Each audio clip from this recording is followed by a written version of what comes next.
ਜਿਹੜੀ ਸਿੱਖੀ ਅਤੇ ਸਿੱਖਾਂ ਦੀ ਕਾਤਲ ਮਸ਼ੀਨ ਆ, ਉਸ ਕਿਲਿੰਗ ਮਸ਼ੀਨ ਦਾ ਇੱਕ ਪੁਰਜਾ ਬਾਦਲ ਦਲ ਵਾ, ਜਿਹਦੀ ਕਮਾਂਡ ਪਹਿਲਾਂ ਵੱਡੇ ਬਾਦਲ ਦੇ ਕੋਲੇ ਸੀ, ਹੁਣ ਛੋਟੇ ਬਾਦਲ ਕੋਲੇ ਆ। ਗਾਹਾਂ ਉਹਨਾਂ ਦਾ ਜਵਾਕ ਜਿਹਾ ਵੀ ਉਹ ਵੀ ਤਿਆਰ ਕੀਤਾ ਹੋਇਆ। ਇਹ ਸਾਰਾ ਜਿਹੜਾ ਲਾਣਾ ਬਾਣਾ, ਇਹ ਸਿੱਖੀ ਅਤੇ ਸਿੱਖਾਂ ਦੀਆਂ ਜੜ੍ਹਾਂ ਵੱਢਣ ਵਢਾਉਣ ਦੇ ਲਈ ਜਾਂ ਪੰਥ ਦਾ ਘਾਣ ਕਰਨ ਕਰਾਉਣ ਦੇ ਲਈ ਜਦੋਂ ਵੀ ਕੋਈ ਧਿਰ ਉੱਠਦੀ ਆ, ਇਹ ਉਹਨੂੰ ਓਕੇ ਕਰਦੇ। ਇਹ ਸਿੱਖੀ ਦੀਆਂ ਜੜ੍ਹਾਂ ਵੱਢਣ ਲਈ ਕਾਂਗਰਸ ਵਾਂਗੂ ਭਾਜਪਾ ਵਾਂਗੂ ਸਰਗਰਮ ਲੋਕ ਨੇ। ਇਹ ਸਾਰੇ ਦੇ ਸਾਰੇ ਲੋਕ ਸਿੱਖ ਧਰਮ ਦਾ, ਸਿੱਖ ਫਲਸਫੇ ਦਾ, ਸਿੱਖ ਇਤਿਹਾਸ ਦਾ ਬੇੜਾ ਗਰਕ ਕਰਨ ਤੇ ਤੁਲੇ ਹੋ। ਖਾਲਿਸਤਾਨ ਦੀ ਲੜਾਈ ਅਸਲ ਵਿੱਚ ਹੈ ਕੀ ਹੈ? ਸਿੱਖ ਧਰਮ ਨੂੰ ਬਚਾਉਣ ਦੀ ਲੜਾਈ। ਸਿੱਖ ਧਰਮ ਨੂੰ ਖਤਰਾ ਕਿਹਦੇ ਤੋਂ ਆ? ਭਾਰਤੀ ਨਿਜ਼ਾਮ ਤੋਂ। ਭਾਰਤੀ ਨਿਜ਼ਾਮ ਨੂੰ ਕੌਣ ਚਲਾਉਂਦਾ? ਕਿਹਨਾਂ ਰਾਹੀਂ ਭਾਰਤੀ ਨਿਜ਼ਾਮ ਅੱਗੇ ਵੱਧਦਾ? ਏਜੰਸੀਆਂ ਨੇ ਜਾਂ ਸਿਆਸੀ ਪਾਰਟੀਆਂ ਨੇ। ਇਹ ਰਲ ਕੇ ਸਰਕਾਰ ਬਣਾਉਂਦੇ ਆ ਤੇ ਸਰਕਾਰ ਸਾਡਾ ਘਾਣ ਕਰਦੀ ਹੈ।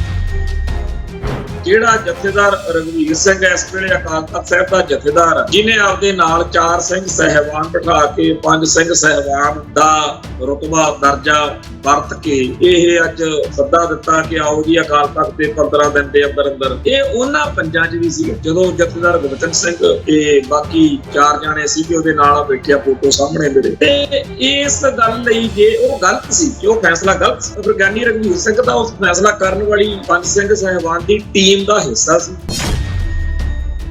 ਸਭ ਤੋਂ ਪਹਿਲਾਂ ਤਾਂ ਇਸ ਗੱਲ ਦਾ ਨਕਾਰਾ ਹੋਣਾ ਚਾਹੀਦਾ ਵੀ ਜੇ ਉਹ ਫੈਸਲਾ ਗਲਤ ਮੰਨਦੇ ਆ, ਇਹ ਪੰਥ ਦਾ ਮੰਨਦਾ ਹੀ ਹੈ, ਜੇ ਇਹ ਫੈਸਲਾ ਮੰਨਦੇ ਆ ਵੀ ਉਹ ਗਲਤ ਹੈ ਤਾਂ ਸਭ ਤੋਂ ਪਹਿਲਾਂ ਆਪ ਸੁਰਖਰੂ ਹੋਣ ਕਿਸੇ ਤਰੀਕੇ ਨਾਲ, ਜੋ ਵੀ ਮਰਿਆਦਾ। ਫਿਰ ਅਗਲੀ ਗੱਲ ਕਰੀ, ਇਹ ਕਹਿੰਦੇ ਜੀ ਪੰਥ ਦੇ ਹਿੱਤਾਂ ਦੀ ਤਰਜਮਾਨੀ ਤੇ ਪਹਿਰੇਦਾਰੀ ਨਹੀਂ ਕੀਤੀ। ਆਹ ਕਿਹੜਾ ਉਹਨਾਂ ਨੇ ਕਰ ਲੈਣੀ? ਕਦੇ ਆਪਾਂ ਭਕਾਈ ਮਾਰਨ ਲੱਗੇ ਹੁੰਦੇ ਆ ਵੀ 97% ਕੁਰਬਾਨੀਆਂ ਸਾਡੀਆਂ ਨੇ, ਤੇ ਜਿਨ੍ਹਾਂ ਨੇ 3% ਕੀਤੀਆਂ ਉਹ ਤਾਂ ਲੈਂਦੇ ਆ ਨਜ਼ਾਰੇ, ਉਹ ਸਾਡੇ ਮਾਲਕ ਬਣੇ ਫਿਰਦੇ ਆ, ਤੇ ਆਪਾਂ 97% ਕੁਰਬਾਨੀਆਂ ਕਰਕੇ ਗੁਲਾਮੀ ਖੱਟੀ। ਗੰਗੂ ਨੇ ਗਦਾਰੀ ਕੀਤੀ ਤੇ 2 ਸਾਹਿਬਜ਼ਾਦੇ ਦੁਸ਼ਟਾਂ ਦੇ ਹਵਾਲੇ ਕਰ। ਗੰਗੂ ਨੇ ਤਾਂ 2 ਸਾਹਿਬਜ਼ਾਦੇ ਦੁਸ਼ਟਾਂ ਦੇ ਹਵਾਲੇ ਕੀਤੇ ਸੀ। ਆ ਜਿਹੜੇ 1947 ਮੌਕੇ ਸਾਡੇ ਲੀਡਰ ਸੀ, ਉਹਨਾਂ ਨੇ ਤਾਂ ਪੂਰੀ ਕੌਮ ਦੁਸ਼ਟਾਂ ਦੇ ਹਵਾਲੇ ਕਰ।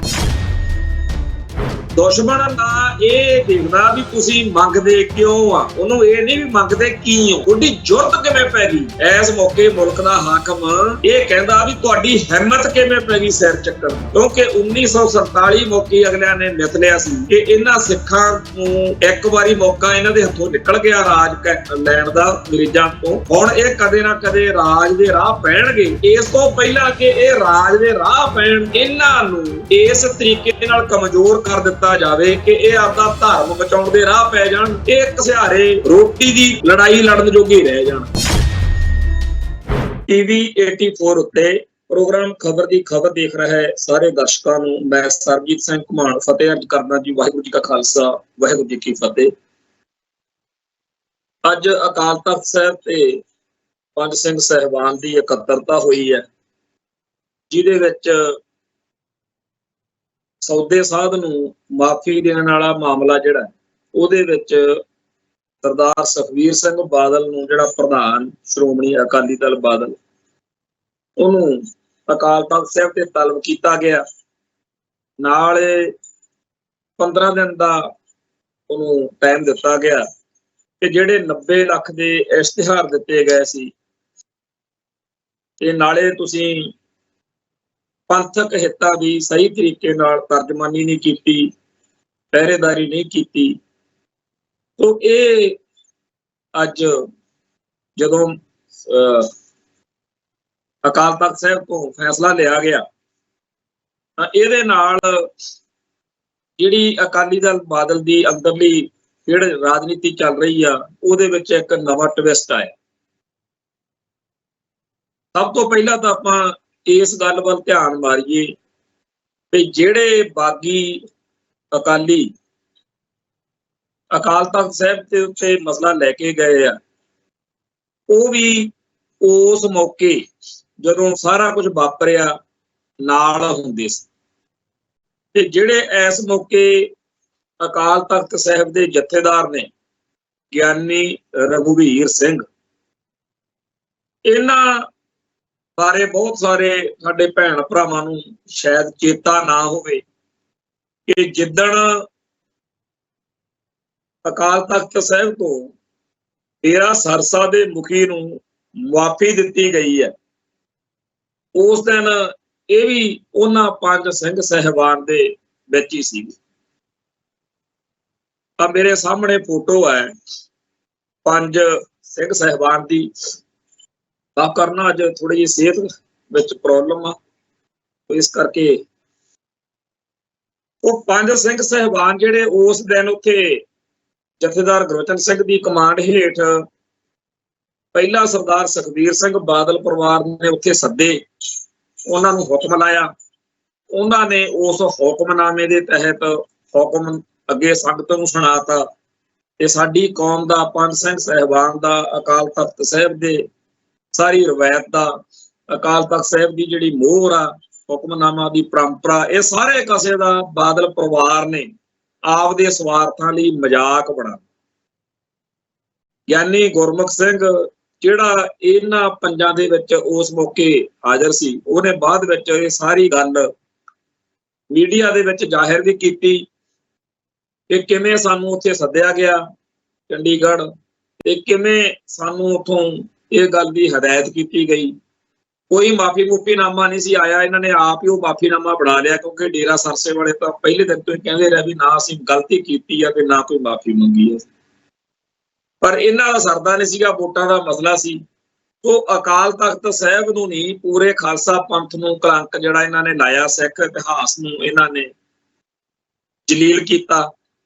ਸੋ ਬਾਦਲ ਪਰਿਵਾਰ ਨੇ ਜੋ ਕੁਝ ਉਦਣ ਕੀਤਾ ਉਹਦਾ ਹੀ ਇੱਕ ਹਿੱਸਾ ਹੁਣ ਜਦੋਂ ਬਾਰ-ਬਾਰ ਸੱਤਾ ਤੋਂ ਦੂਰ ਜਾ ਰਿਹਾ, ਅਕਾਲੀ ਦਲ ਦਾ ਕੁਝ ਬਣ ਨਹੀਂ ਰਿਹਾ, ਤਾਂ ਅਕਾਲੀ ਦਲ ਨੂੰ ਲੋਕ ਜਦੋਂ ਪਸੰਦ ਨਹੀਂ ਕਰਦੇ, ਵੋਟਾਂ ਨਹੀਂ ਪੈਂਦੀਆਂ, ਤਾਂ ਇਸ ਮਾਹੌਲ ਵਿੱਚ ਇਹਨਾਂ ਨੇ ਇੱਕ ਜਿਵੇਂ ਸਿਆਸੀ ਤੌਰ ਤੇ ਬੰਦਾ ਚਤਰਾਈ ਕਰਦਾ, ਜੇ ਤਾਂ ਵੋਟਾਂ ਅੱਗੇ ਵੀ ਮਿਲਦੀਆਂ ਰਹਿੰਦੀਆਂ ਫਿਰ ਤਾਂ ਕਿਸੇ ਨੂੰ ਸੀ ਚੇਤੇ ਆਉਣਾ ਕਿ ਪੰਥ ਦਾ ਬੜਾ ਨੁਕਸਾਨ ਹੋ ਗਿਆ ਜੀ, ਕੌਮ ਬੜੀ ਦੁਖੀ ਆ ਜੀ, ਸਿੱਖ ਇਤਿਹਾਸ ਬੜਾ ਅਸੀਂ ਕਲੰਕਿਤ ਕਰਤਾ। ਪਰ ਹੁਣ ਵੋਟਾਂ ਨਹੀਂ ਪੈਂਦੀਆਂ, ਪੰਥ ਨੇ ਆਪਦਾ ਰਾਹ ਹੋਰ ਫੜ ਲਿਆ ਤੇ ਅਸੀਂ ਕਾਂਗਰਸ ਨੂੰ ਪਾ ਦਿਆਂਗੇ, ਅਸੀਂ ਆਮ ਆਦਮੀ ਪਾਰਟੀ ਨੂੰ ਪਾ ਦਿਆਂਗੇ, ਪਰ ਅਸੀਂ ਤੁਹਾਨੂੰ ਨਹੀਂ ਪਾਉਂਦੇ। ਤੇ ਵਿਰਸਾ ਸਿੰਘ ਬਲਟੋਹਾ ਸਮੇਤ ਜਿਹੜੇ ਵੀ ਤੁਸੀਂ ਬਾਦਲ ਦਲ ਦੇ ਲੀਡਰ ਨੂੰ ਟੀਵੀ ਚੈਨਲਾਂ ਤੇ ਸੁਣਿਆ ਹੋਵੇ, ਉਹ ਇਹੀ ਕਹਿੰਦੇ ਹੁੰਦੇ ਨੇ ਵੀ ਦੇਖ ਲਓ ਜੀ, ਇਹ ਕਾਂਗਰਸ ਨੂੰ ਵੋਟਾਂ ਪਾ ਦਿੰਦੇ ਆ ਪਰ ਸਾਨੂੰ ਨਹੀਂ ਪਾਉਂਦੇ। ਇਸੇ ਗੱਲ ਨੂੰ ਉਲਟਾ ਕੇ ਪੁੱਛਣ ਦੀ ਲੋੜ ਆ ਵੀ ਤੁਸੀਂ ਦੇਖੋ ਵੀ ਲੋਕਾਂ ਨੂੰ ਕਾਂਗਰਸ ਦੇ ਕਿੰਨਾ ਰੋਸ ਆ। ਕਾਂਗਰਸ ਨੇ 1947 ਤੋਂ ਜੋ ਜ਼ੁਲਮ, ਅਤਿਆਚਾਰ, ਧੋਖੇ, ਜੋ ਬੇਵਫਾਈਆਂ ਪੰਥ ਨਾਲ, ਪੰਜਾਬ ਨਾਲ ਕੀਤੀਆਂ, ਖਾਸ ਤੌਰ ਤੇ ਜੋ 1984 ਚ ਕੀਤਾ ਜਾਂ ਉਸ ਤੋਂ ਬਾਅਦ ਚ ਸਾਡੀ ਕੌਮ ਦਾ ਘਾਣ ਕੀਤਾ, ਸਾਡੀ ਨਸਲਕੁਸ਼ੀ ਕੀਤੀ, ਇਹ ਸਾਰੇ ਕਾਸੇ ਦੇ ਬਾਵਜੂਦ ਲੋਕ ਉਹਨਾਂ ਨੂੰ ਵੋਟ ਪਾਉਣ ਨੂੰ ਫਿਰ ਵੀ ਰਾਜੀ ਹੋ ਗਏ ਕਿ ਅਸੀਂ ਇਹੋ ਜਿਹੇ ਬਾਦਲਕਿਆਂ ਨੂੰ ਵੋਟ ਨਹੀਂ ਪਾਉਣੀ ਜਿਹੜੇ ਇੰਨੇ ਗਰਕੇ ਹੋਏ ਕੰਮ ਕਰਦੇ। ਪਰ ਇਸ ਗੱਲ ਨੂੰ ਮੰਨਣ ਦੀ ਥਾਂ ਕਿ ਸਾਡੀ ਕਰਤੂਤ ਇੰਨੀ ਮਾੜੀ ਆ, ਬਾਦਲ ਦਲ ਦੇ ਲੀਡਰ ਉਲਟਾ ਸਿੱਖ ਜਗਤ ਨੂੰ ਦੋਸ਼ੀਆਂ ਵਾਲੇ ਕਟਹਿਰੇ 'ਚ ਖੜਾ ਕਰਦੇ ਰਹੇ ਆ ਕਿ ਜੀ ਤੁਸੀਂ ਕਾਂਗਰਸ ਨੂੰ ਕਾਹਤੋਂ ਵੋਟ ਪਾਉਂਦੇ ਹੋ, ਤੁਸੀਂ ਆਮ ਆਦਮੀ ਪਾਰਟੀ ਨੂੰ ਵੋਟ ਕਾਹਤੋਂ ਪਾਉਂਦੇ ਹੋ।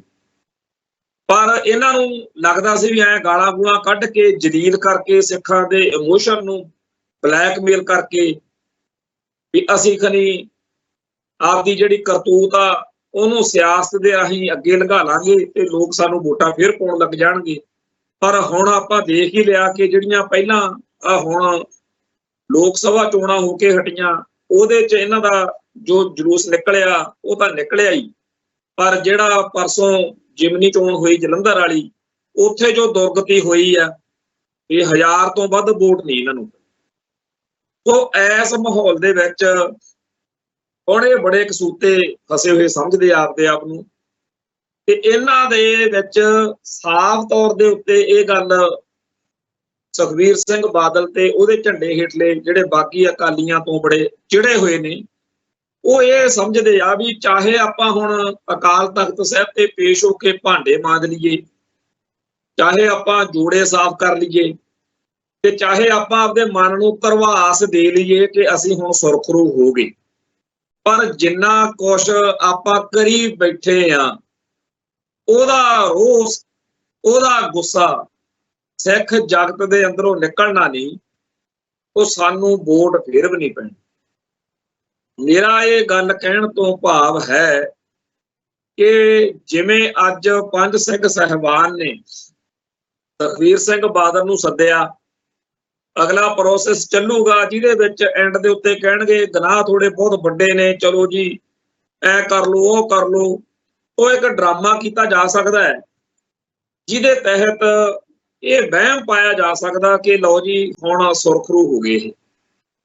ਪਰ ਇਸ ਗੱਲ ਦੀ ਸਚਾਈ ਇਹ ਹੋਰ ਕਿਸੇ ਨੂੰ ਤਾਂ ਹੋ ਸਕਦਾ ਵਹਿਮ ਹੋਵੇ, ਬਾਗੀ ਅਕਾਲੀਆਂ ਨੂੰ ਵੀ ਵਹਿਮ ਹੋਵੇ, ਪਰ ਜਿਹੜੇ ਸੁਖਬੀਰ ਸਿੰਘ ਬਾਦਲ ਤੇ ਉਹਦੇ ਝੰਡੇ ਹਿੱਟਲੇ ਨੇ, ਉਹਨਾਂ ਨੂੰ ਇਹ ਗੱਲ ਹੁਣ ਸਮਝ ਲੱਗ ਗਈ ਆ ਕਿ ਵੋਟ ਸਾਨੂੰ ਫਿਰ ਵੀ ਨਹੀਂ ਪਾਉਣੀ। ਲੋਕਾਂ ਨੂੰ ਕਹਿਣਗੇ ਇਹ ਲਾਜ਼ਮੀ ਇਹਨਾਂ ਨੂੰ, ਬਾਗੀਆਂ ਨੂੰ, ਕਿ ਹੁਣ ਕਿਹੜਾ ਲੋਕਾਂ ਨੇ ਆਪਾਂ ਨੂੰ ਵੋਟ ਪਾਤੀ। ਸੁਖਬੀਰ ਸਿੰਘ ਬਾਦਲ ਤੇ ਉਹਦਾ ਲੌਂਗ ਲਾਣਾ ਜਦੋਂ ਪਿੱਛੇ ਲੋਕ ਸਭਾ ਚੋਣਾਂ ਮੌਕੇ ਕਹਿ ਰਿਹਾ ਸੀ ਕਿ ਚਾਹੇ ਅਸੀਂ ਇਲੈਕਸ਼ਨਾਂ ਜਿੰਨੀਆਂ ਮਰਜ਼ੀ ਹਾਰ ਜਾਈਏ, ਅਸੀਂ ਹੁਣ ਸੰਧਾਰ ਤੇ ਪਹਿਰਾ ਦਿਆਂਗੇ, ਅਸੀਂ ਹੁਣ ਬੀਜੇਪੀ ਨਾਲ ਸਾਂਝ ਨਹੀਂ ਪਾਉਣੀ, ਅਸੀਂ ਪੰਥ ਅਤੇ ਪੰਜਾਬ ਲਈ ਸੰਘਰਸ਼ ਲੜਾਂਗੇ, ਪਰ ਅਸੀਂ ਹੁਣ ਵਿਕਣਾ ਨਹੀਂ, ਝੁਕਣਾ ਨਹੀਂ। ਇਹ ਸਾਰੀਆਂ ਜਦੋਂ ਉਹ ਗੱਲਾਂ ਕਰ ਰਹੇ ਸੀ, ਉਹ ਕਰ ਤਾਂ ਭਾਵੇਂ ਆਪਣੀ ਸਿਆਸਤ ਦੇ ਹਿਸਾਬ ਨਾਲ ਕਰ ਰਹੇ ਸੀ, ਪਰ ਗੱਲ ਇਹ ਸੱਚੀ ਆ ਕਿ ਉਹਨਾਂ ਨੂੰ ਸਾਫ਼ ਦਿਖਦਾ ਕਿ ਹੁਣ ਸਾਨੂੰ ਲੰਮਾ ਅਰਸਾ ਪੰਜਾਬ ਦੇ ਵਿੱਚ ਪੰਥਕ ਤੌਰ ਦੇ ਉੱਤੇ ਜੋ ਵੋਟ ਪੈਣੀ ਹੁੰਦੀ ਸੀ ਉਹ ਨਹੀਂ ਪੈਣੀ। ਇਹ ਗੱਲਾਂ ਦੇ ਉੱਤੇ ਜਦੋਂ ਵੀ ਚਰਚਾ ਕਰਦੇ ਆ ਤਾਂ ਸਾਡੀ ਕੌਮ ਦਾ ਇੱਕ ਬਹੁਤ ਵੱਡਾ ਹਿੱਸਾ, ਜਿਨ੍ਹਾਂ ਨੂੰ ਸੁਖਬੀਰ ਸਿੰਘ ਬਾਦਲ ਦੇ ਇਸ ਕਰਤੂਤ ਦਾ ਦੁੱਖ ਤਾਂ ਹੈਗਾ, ਪਰ ਉਹ ਕਹਿੰਦੇ ਆ ਕਿ ਜੀ ਜੇ ਆਪਾਂ ਬਾਦਲਕਿਆਂ ਨੂੰ, ਅਕਾਲੀਆਂ ਨੂੰ ਇਸੇ ਤਰੀਕੇ ਨਾਲ ਉਹਨਾਂ ਦੀਆਂ ਕਰਤੂਤਾਂ ਦੀ ਚਰਚਾ ਕਰਦੇ ਰਹੇ, ਫਿਰ ਜੀ ਆਪਣੇ ਪੰਜਾਬ ਦੇ ਵਿੱਚ ਫਲਾਨੇ ਜਿੱਤ ਜਾਣਗੇ, ਧਮਕਾਨੇ ਜਿੱਤ ਜਾਣਗੇ। ਮੈਂ ਇਹ ਪੁੱਛਣਾ ਚਾਹੁੰਦਾ ਵੀ ਸਾਡੇ ਖਾਲਿਸਤਾਨੀਆਂ ਦੇ ਉੱਤੇ ਜਦੋਂ ਆਮ ਆਦਮੀ ਪਾਰਟੀ ਦਾ ਰਾਜ ਹੁੰਦਾ ਉਦੋਂ ਵੀ ਜ਼ੁਲਮ ਹੁੰਦਾ, ਜਦੋਂ ਅਕਾਲੀਆਂ ਦਾ ਰਾਜ ਹੁੰਦਾ ਉਦੋਂ ਵੀ ਹੁੰਦਾ, ਕਾਂਗਰਸ ਦੇ ਰਾਜ ਵਿੱਚ ਵੀ ਹੁੰਦਾ। ਇਹ ਸਾਰੇ ਉਸ ਭਾਰਤੀ ਹਕੂਮਤੀ ਤੰਤਰ ਦੇ ਤਲਪੁਰਜੇ ਆ, ਇਹ ਉਹਦੀਆਂ ਪਾਰਟੀਆਂ ਨੇ, ਇਹ ਉਸ ਨਿਜ਼ਾਮ ਚੋਂ ਆਉਂਦੀਆਂ ਨੇ ਜਿਹਨੇ ਸਾਡਾ ਅਕਾਲ ਤਖਤ ਸਾਹਿਬ ਢਾਇਆ, ਜਿਹਨੇ ਸਾਡੀ ਕੌਮ ਦਾ ਕਾਣ ਕੀਤਾ, ਜਿੱਤੋਂ ਅਸੀਂ ਆਜ਼ਾਦੀ ਲੈਣੀ ਹੈ। ਜਿਸ ਸਿਸਟਮ ਨੇ ਸਾਡੇ ਖਾਲਿਸਤਾਨ ਦੇ ਉੱਤੇ ਕਬਜ਼ਾ ਕੀਤਾ ਹੋਇਆ ਹੈ, ਉਹ ਸਿਸਟਮ ਜਿਨ੍ਹਾਂ ਪਾਰਟੀਆਂ ਦੇ ਰਾਹੀਂ ਰਨ ਹੁੰਦਾ ਹੈ, ਜਿਨ੍ਹਾਂ ਪਾਰਟੀਆਂ ਰਾਹੀਂ ਚੱਲਦਾ, ਉਹ ਇਹ ਪਾਰਟੀਆਂ ਦੇ ਵਿੱਚ ਇਹ ਪਾਰਟੀ ਬਾਦਲ ਦਲ ਵੀ ਉਸੇ ਧਿਰ ਦਾ, ਉਸੇ ਚੀਜ਼ ਦਾ ਹਿੱਸਾ ਹੈ, ਉਸੇ ਮਸ਼ੀਨ ਦਾ ਪੁਰਜਾ, ਜਿਹੜੀ ਸਿੱਖੀ ਅਤੇ ਸਿੱਖਾਂ ਦੀ ਕਾਤਲ ਮਸ਼ੀਨ ਆ ਨਾ, ਉਸ ਕਿਲਿੰਗ ਮਸ਼ੀਨ ਦਾ ਇੱਕ ਪੁਰਜਾ ਬਾਦਲ ਦਲ ਵਾ, ਜਿਹਦੀ ਕਮਾਂਡ ਪਹਿਲਾਂ ਵੱਡੇ ਬਾਦਲ ਕੋਲੇ ਸੀ, ਹੁਣ ਛੋਟੇ ਬਾਦਲ ਕੋਲੇ ਆ, ਗਾਹਾਂ ਉਹਨਾਂ ਦਾ ਜਵਾਕ ਜਿਹਾ ਵੀ ਉਹ ਵੀ ਤਿਆਰ ਕੀਤਾ ਹੋਇਆ। ਇਹ ਸਾਰਾ ਜਿਹੜਾ ਲਾਣਾ ਬਾਣਾ, ਇਹ ਸਿੱਖੀ ਅਤੇ ਸਿੱਖਾਂ ਦੀਆਂ ਜੜ੍ਹਾਂ ਵੱਢਣ ਵਢਾਉਣ ਦੇ ਲਈ ਜਾਂ ਪੰਥ ਦਾ ਘਾਣ ਕਰਾਉਣ ਦੇ ਲਈ ਜਦੋਂ ਵੀ ਕੋਈ ਧਿਰ ਉੱਠਦੀ ਆ, ਇਹ ਉਹਨੂੰ ਓਕੇ ਕਰਦੇ। ਨਰਕਧਾਰੀਆਂ ਨੂੰ ਲੋੜ ਪਈ, ਇਹਨਾਂ ਨੇ ਉਹਨਾਂ ਦਾ ਸਾਥ ਦਿੱਤਾ।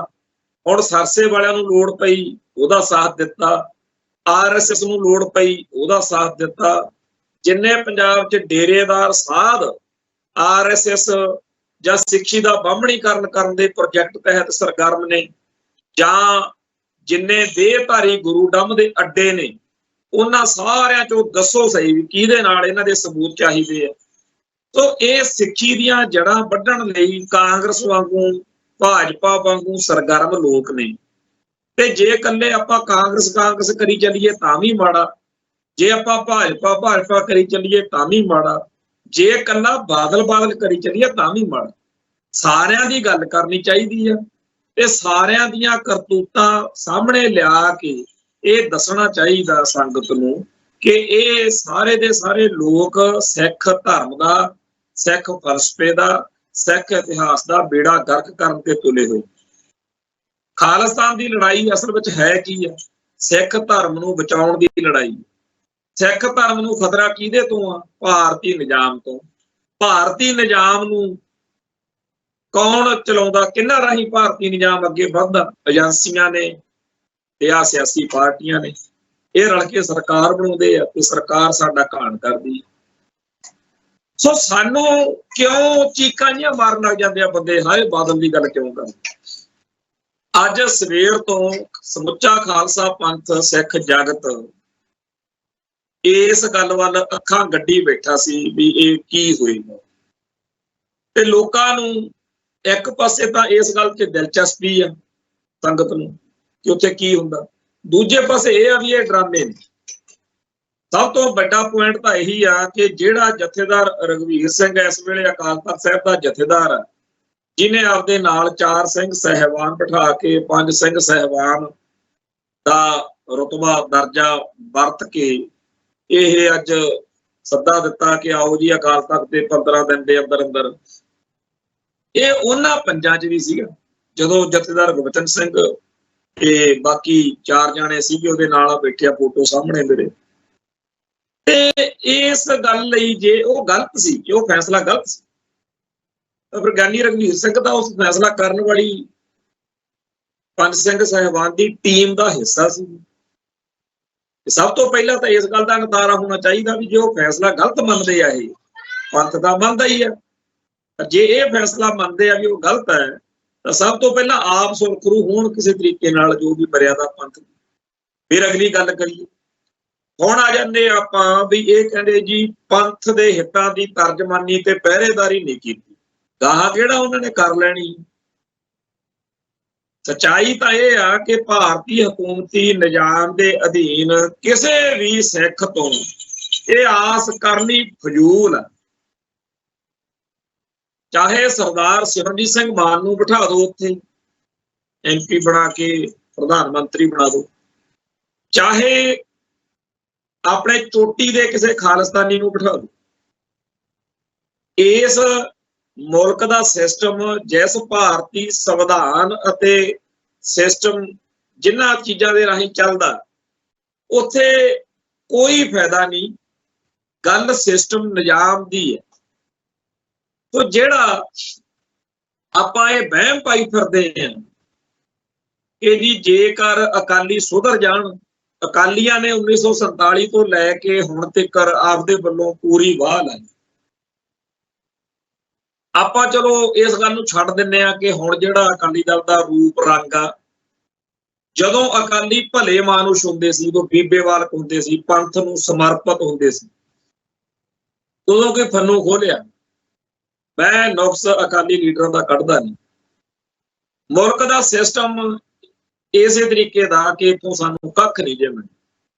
ਇਹ ਗੱਲ ਸਾਡੀ ਕੌਮ ਦੇ ਉਹ ਨੁਮਾਇੰਦੇ ਸਰਦਾਰ ਭੁਪਿੰਦਰ ਸਿੰਘ ਮਾਨ, ਸਰਦਾਰ ਹੁਕਮ ਸਿੰਘ, ਜਿਹੜੇ ਭਾਰਤ ਦਾ ਸੰਵਿਧਾਨ ਘੜਨ ਵਾਲੀ ਉਸ ਸੰਵਿਧਾਨ ਸਭਾ ਦੇ ਮੈਂਬਰ ਸੀ, ਉਹਨਾਂ ਨੇ ਵੀ ਆ ਕੇ ਦੱਸੀ ਸੀ ਤੇ ਇਹ ਗੱਲ ਪਾਰਲੀਮੈਂਟ ਦੇ ਵਿੱਚ ਜਿੱਦਣ ਪੰਜਾਬੀ ਸੂਬਾ ਬਣਾਉਣ ਲਈ ਬਹਿਸ ਹੋਈ, ਉਸ ਦਿਨ ਸਰਦਾਰ ਕਪੂਰ ਸਿੰਘ ਨੇ ਵੀ ਐਲਾਨੀਆ ਤੌਰ ਤੇ ਦੱਸੀ ਸੀ।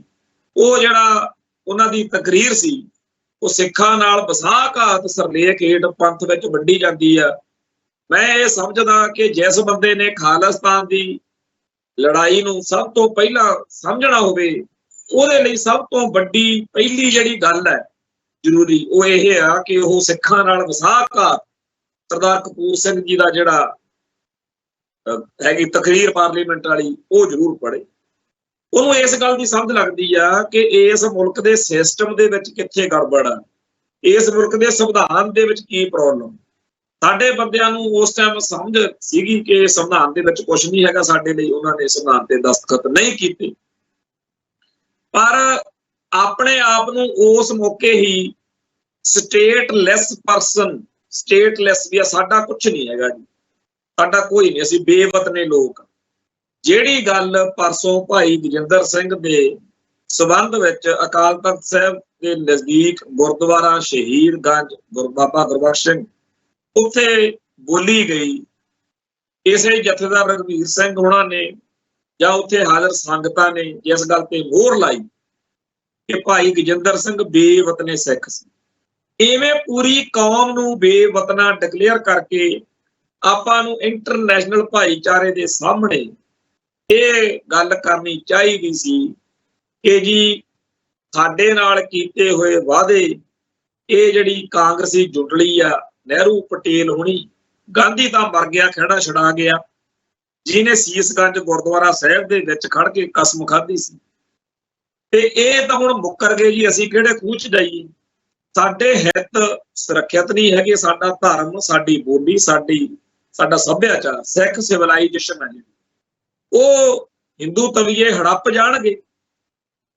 ਸੋ ਇਸ ਕਰਕੇ ਸਾਡੇ ਲਈ ਬੜਾ ਜ਼ਰੂਰੀ ਹੈ ਕਿ ਅਸੀਂ ਆਪਦੇ ਬਚਾਅ ਲਈ ਹੱਥ ਪੱਲਾ ਮਾਰੀਏ।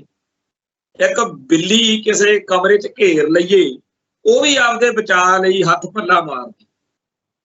ਤੇ ਡੰਗਰਾਂ ਨੂੰ, ਜਾਨਵਰਾਂ ਨੂੰ ਵੀ ਆਜ਼ਾਦੀ ਪਿਆਰੀ ਆ।